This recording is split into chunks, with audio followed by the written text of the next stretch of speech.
let's meet Brett and Rylie. Thank you for taking your time to talk to us tonight. I appreciate it.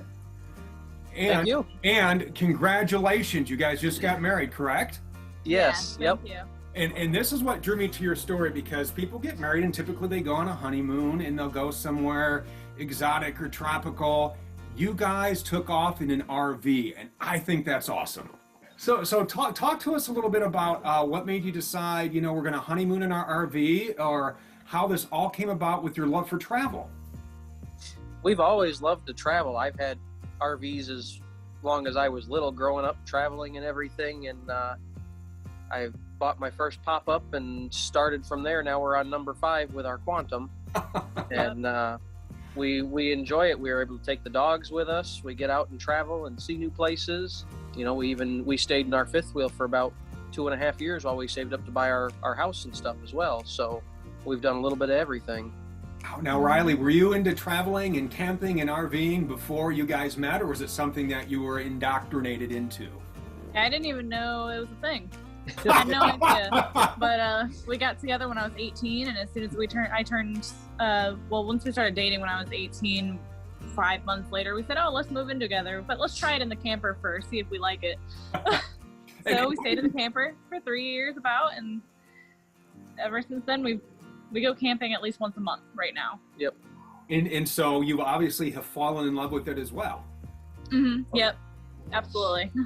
Wow, I think and so let's talk about a little bit about when you guys got married. Let's just go on our honeymoon in a motorhome. Who came up with that plan? Well, our initial honeymoon plans was to go to Disneyland in California. We go to Disney World here all the time because we're in Orlando, but we love Disneyland, and then because of the pandemic, it shut down and it hasn't reopened. So we decided, let's come up with something different. Let's go something different. We're maybe a cruise. Nope, all cruises shut down. We're like, let's just go travel for 2 weeks in our camper. So that's what we decided to do, and we changed our traveling plans in the camper about 6 times because we didn't know what places were open. Out of the years that you've traveled, where have been some of your favorite places that you have gone? Ooh. We went to Little Rock, Arkansas. That was a lot of fun. That was to see. I've got a friend that lives up there. We spent some time with him. That was nice. Tennessee, Pigeon Forge. Yep, Pigeon Forge, Gatlinburg. Then we come back down through Asheville, North Carolina, and all that. That was a lot of fun. Then, of course, our most recent trip, we went all the way out about San Antonio, Texas area.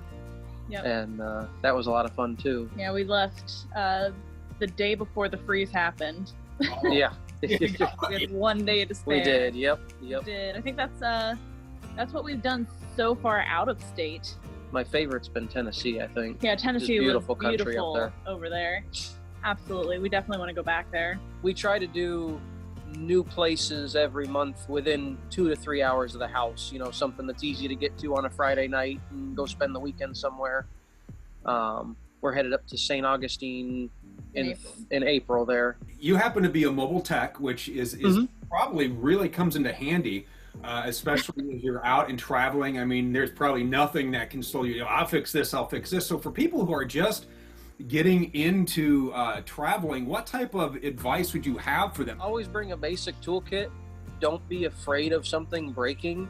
I mean, it's not the end of the world. I've seen major disasters. I've gone out for tiny little water leaks, and as long as the side of the camper isn't ripped off, just enjoy what you can in it. A lot of people are intimidated about repairing their RV more than they actually should be. It's not, it's a house on wheels. It's not a big thing to get into there. It just intimidates a lot of people, I think.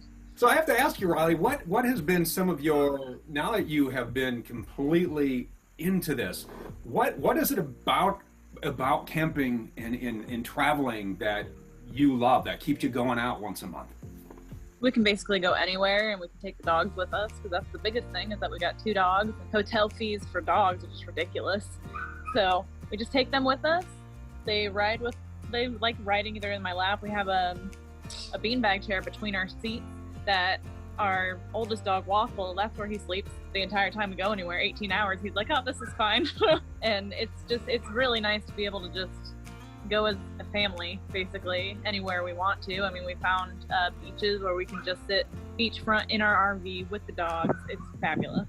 So one thing I'd love to talk about too is because we're starting to see, a lot of younger people your age get involved in traveling, and I think that is wonderful to see. So what advice would you have to some of the folks in the younger generation who are thinking, you know what, do I really want to do this? I mean, I see it a lot being through dealerships and stuff. I see a lot of people dive right in, go big or go home, and we've done that as well. In my opinion, small seems to be better, especially for beginners. You can put a lot of stuff in one of these and overload it really quick, and you don't need all that stuff. If you're going for the weekend, we went from a 38-foot fifth wheel down to our 25-foot Quantum, and we've gotten rid of a ton of stuff out of it, and less is more in that aspect. If they're shopping and starting out, less is more. And what tips would you have, Rylie? Because when you went on your first trip, so talk us through, how did your first trip go compared to now when you're ready to go? I'm sure you just have it down to a system. She helps now. Well, I don't really know. Our first trip, it was pretty simple. I mean, since we've lived in our fifth wheel for so long, kind of just, we know how much space we have. We know what we should and shouldn't bring at this point. And I think one thing that we've dwindled down on the last 2 years of having our Quantum is food, because we always bring way too much food and then we never eat it all. Then we get home, we're like, oh, we're unloading all of this food that we don't eat, and then it's every single time we overpack our fridge. Every time. Do you drive, Rylie? Have you taught her to drive? She's driven it once. Once. Out of the parking lot of the campground. It's a start, right? It's a start, and it's a start at first, but once you get into it, it's just like a big SUV, right? With a bathroom. Yeah. You can't pee in your SUV. That's the best part about being a passenger, though. If I gotta go, I just get up and go. Now, what are you seeing when you're out on the road, helping other folks out there? Are people being, when you're starting out conversations, are folks you're talking to having problems getting into places, or you're starting to see some places on your journey start to open up a little more? I mean, most everything I've come across is open, and I mean, a lot of the places down here, it's snowbird season in Florida, so everything's pretty full. It's not as full as it normally is with the Canadian border and stuff being closed, but we're still busy. I'm slam packed every day, every week with calls, and seeing people, in the parks I've been going to are still pretty full. Well, I appreciate you guys taking your time tonight to talk to me about your travels and your experiences, and the fact that you're out there and you're doing it and you love it, and it's something that you can get into at a young age. And Rylie, you can easily fall in love with camping, can't you?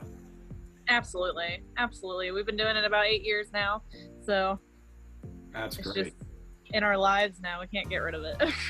Well, great to hear, and I wish you guys safe travels on your next trip, and we'll just keep looking for your photos to come on in, because we really like seeing those, so we appreciate it. We'll keep sending them. Yes, thank you.